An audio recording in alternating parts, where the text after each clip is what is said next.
जीवन साथी सबसे अजीज होता है। कॉलेज में हैप्पी मैरिड लाइफ पर एक कार्यक्रम हो रहा था जिसमें कुछ शादीशुदा जोड़े हिस्सा ले रहे थे। जिस समय प्रोफेसर मंच पर आए, उन्होंने नोट किया कि सभी पति पत्नी शादी पर जोक कर हंस रहे थे। ये देखकर प्रोफेसर ने कहा कि चलो पहले एक गेम खेलते हैं, उसके बाद इस विषय पर बातें करेंगे। सभी खुश हुए और कहा, कौन सा गेम? प्रोफेसर ने एक मैरिड लड़की को खड़ा किया और कहा कि तुम ब्लैक बोर्ड पे ऐसे 25-30 लोगों के नाम लिखो जो तुम्हें सबसे अधिक प्यारे हों।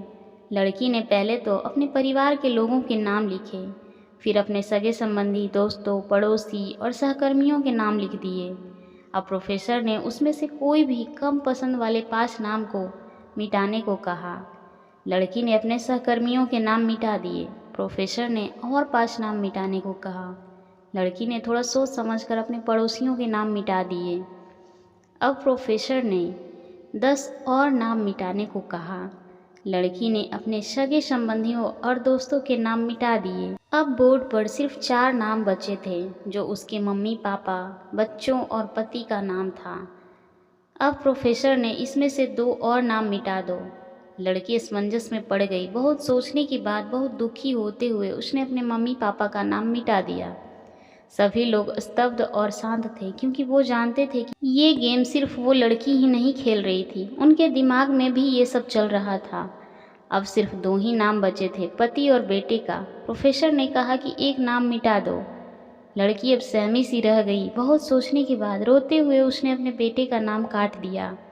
प्रोफेसर ने उस लड़की से कहा, तुम अपनी जगह पे बैठ जाओ, और सबकी तरफ गौर किया और पूछा, क्या कोई बता सकता है कि ऐसा क्यों हुआ कि सिर्फ पति का ही नाम इस बोर्ड पर रह गया?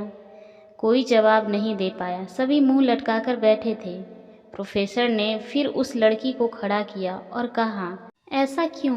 जिसने तुम्हें जन्म दिया और पाल पोस कर इतना बड़ा किया, उनका नाम तुमने मिटा दिया। और तो और तुमने अपनी कोख से जिस बच्चे को जन्म दिया, उसका भी नाम तुमने मिटा दिया। लड़की ने जवाब दिया कि अब मम्मी पापा बूढ़े हो चुके हैं। कुछ साल के बाद वो मुझे और इस दुनिया को छोड़कर चले जाएंगे।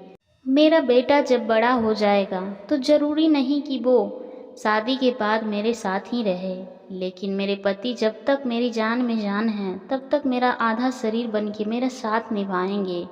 इसलिए मेरे लिए सबसे अजीज़ मेरे पति हैं। प्रोफेसर और बाकी स्टूडेंट ने तालियों की गूंज से लड़की को सलामी दी। प्रोफेसर ने कहा, तुमने बिल्कुल सही कहा। तुम और सभी के बिना रह सकती हो, पर अपने आधे अंग अर्थात अपने पति के बिना नहीं रह सकती। मजाक मस्ती तक तो ठीक है, पर हर इंसान का अपना जीवन साथी ही सबसे ज़्यादा उसको अजीज़ होता है। आशा करती हूँ आपको ये कहानी पसंद आई होगी। इस कहानी पर आपकी क्या राय है, हमें कमेंट करके ज़रूर बताइए। कहानी अगर पसंद आई हो तो लाइक और शेयर करना ना भूलें। चैनल पर नए हैं तो प्लीज़ सब्सक्राइब करें।